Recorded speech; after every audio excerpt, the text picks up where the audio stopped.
Sun year. No. Soon yay. That's what it is. That's got to be like French or something, right? Nah. So I was reading on one of the adventure motorcycle forums recently. Not Adventure Rider, but one of the smaller ones. And they were discussing camping in a hammock. And I tell you, for motorcycle camping, this looks like, a hammock looks like a good way to go. Now, it's too cold to camp in a hammock right now, but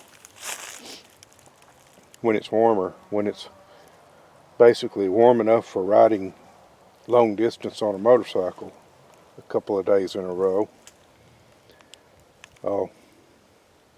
a hammock seems like it would be a pretty good option, because that's smaller than even my minimalist tent, and get you up off the ground.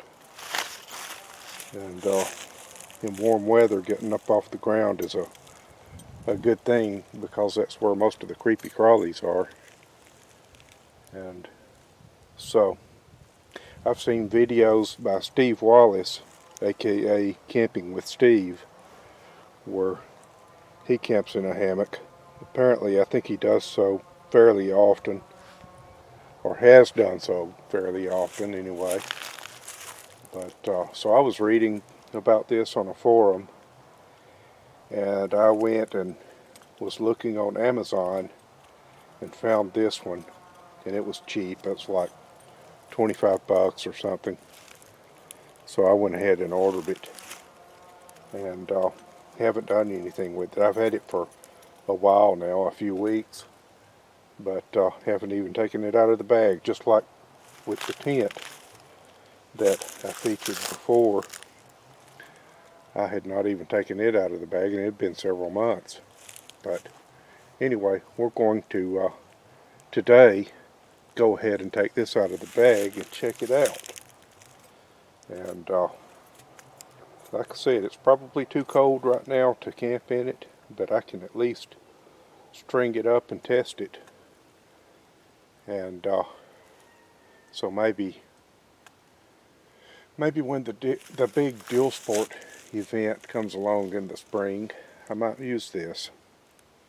Or if it doesn't work well, maybe I'll get a bigger one, because one of the things that people were talking about was that you wanted at least, I think they were saying at least about 11 feet, and or maybe at least 13 feet.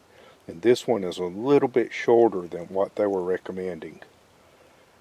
But, you know, the ones they recommend are a lot more expensive. And I figured this would be a good way to find out if it's something I even want to do or not.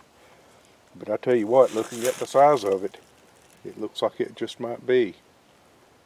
And if nothing else, even if I don't actually use it for camping, I can, when I'm on a dual sport ride or whatever, maybe stop and take a siesta for a while with it. But let's open it, take it out of the bag, and see what it looks like.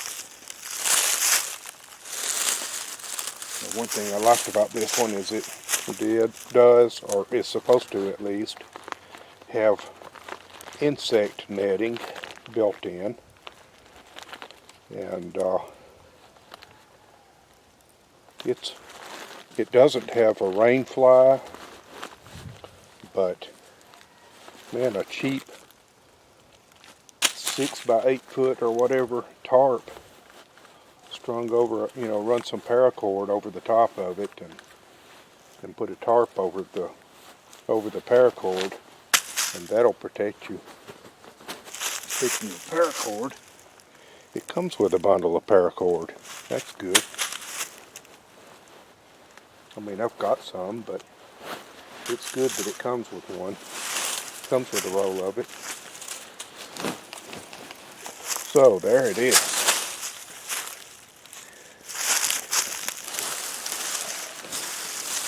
It's got a bag to put wallet and stuff in, or whatever. Oh no, yes it is that, but it also is a built-in stuff sack. So the hammock actually fits into the bag instead of the bag blowing away in the wind. The bag is attached to the hammock. So that's cool. Alright, let me find a couple of trees.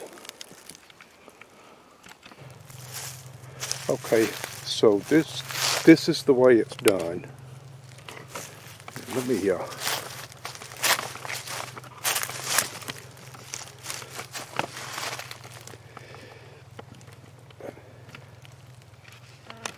okay. Alright, so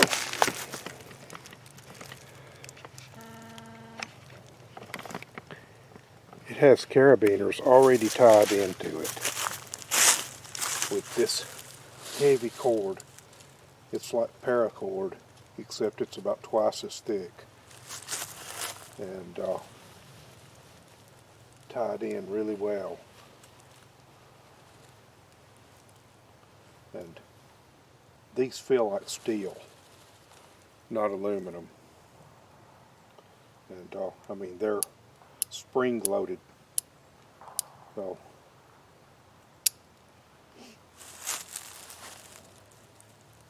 for quick release.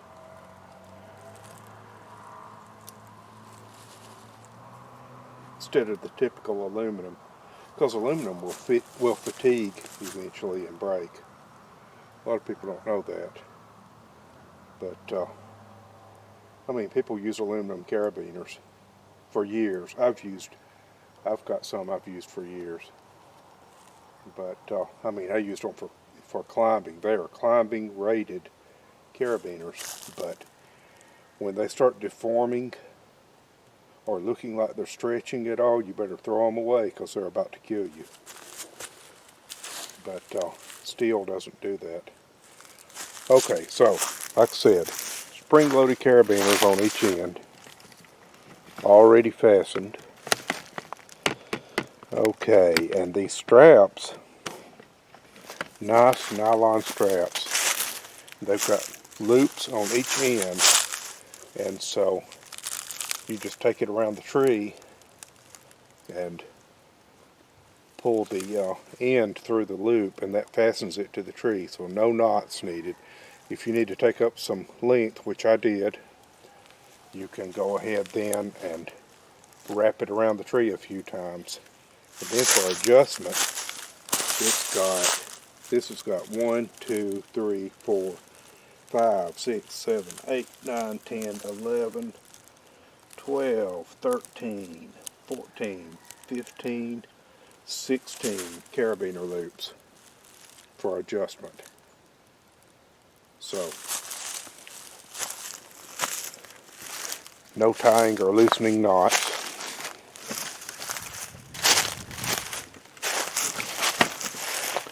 And just sets up quickly. And so, of course, I don't have this side adjusted yet, but I'll show you what I mean by doing the here, let's put it right here. Show you what I mean about fastening it to the tree. So disconnect this. So these trees are a little bit close together. So see, it's got the, I'll start over. Take the end that doesn't have the carabiner loops and just pass it around the tree and then pull the loose end through it.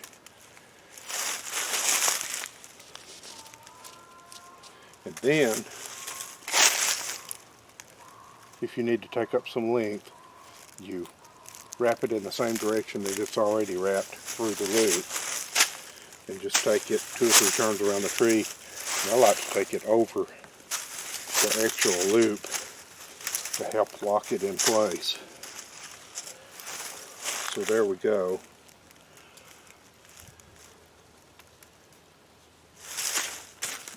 And take the beaner and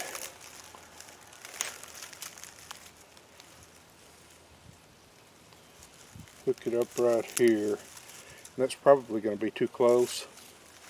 But I'll tell you what else I would like to do is go ahead and wrap this loose end around, both for kind of a backup and so that strap dragging on the ground doesn't provide an additional path for ants and stuff, because I mean they can come up the tree and come along the strap, although hopefully the netting would stop them, but you know, might as well minimize their paths of being able to come up.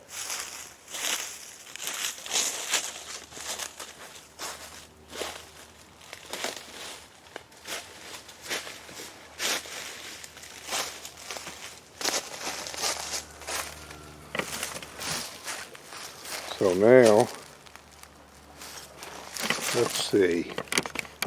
let's see how it works. Let's back up a little bit so that I can get a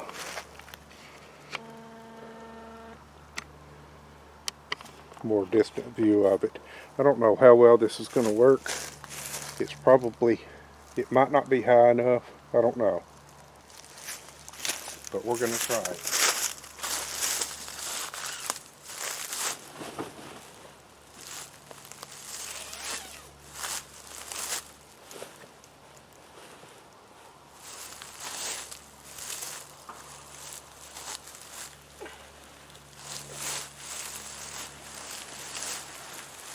I'm dragging the ground. So I'm going to need to take it a little higher. Although, now the South American Indians who sleep in hammocks, they have them really close to the ground. But I think they usually do that inside a shelter. But I mean, you know, a lot of people might not realize this, but in the spring, for example, when it gets cool at night, if you are close to the ground or on the ground, there is a possibility for, say, a rattlesnake or a copperhead to come along and crawl right in your sleeping bag with you, because they're looking for some place warm. And so you want to minimize that. I'd rather be 18 inches off or something like that, so that make it a lot more difficult for them to get in. And again, the netting will stop most of that, but I don't want one being able to reach their head up where I am, you know.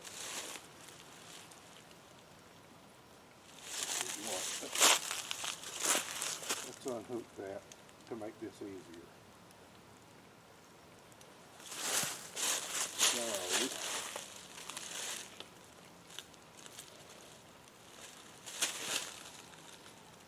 take it on up the tree. I'm going to put it at about 6 feet, which, of course, that's not going to make the hammock at 6 feet. But it'll make it better.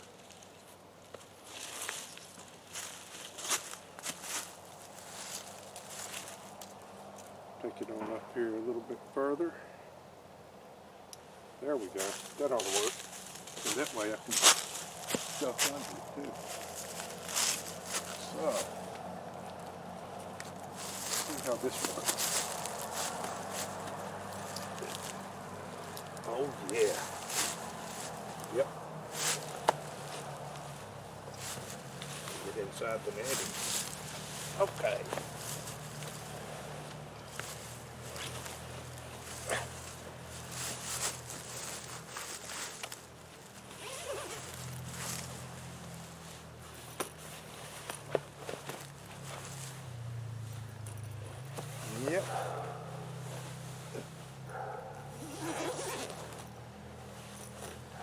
is not bad. Yeah, I think I could handle this, I believe.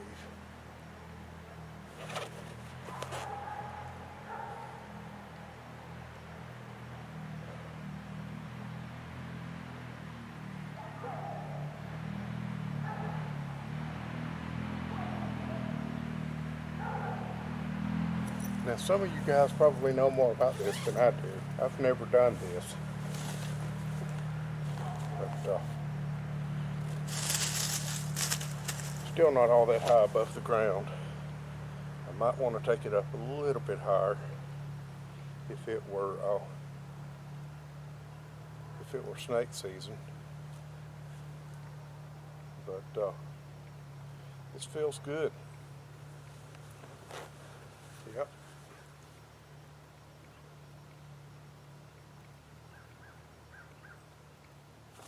Another cool thing about it is I don't think I even necessarily need a pillow.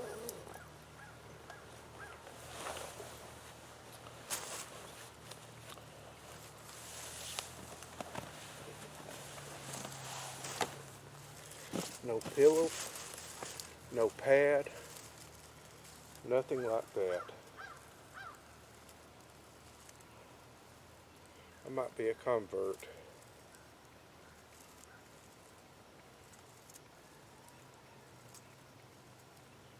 You know, if I put enough padding underneath it and used a good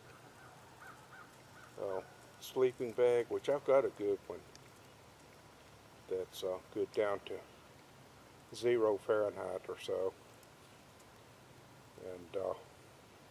and I have camped in cold weather quite a bit. I prefer camping in cold weather. So, but you know, with insulating padding underneath me and a good sleeping bag, yeah, I think this will be workable even in the winter time. I think it would. Alright. Thanks for watching.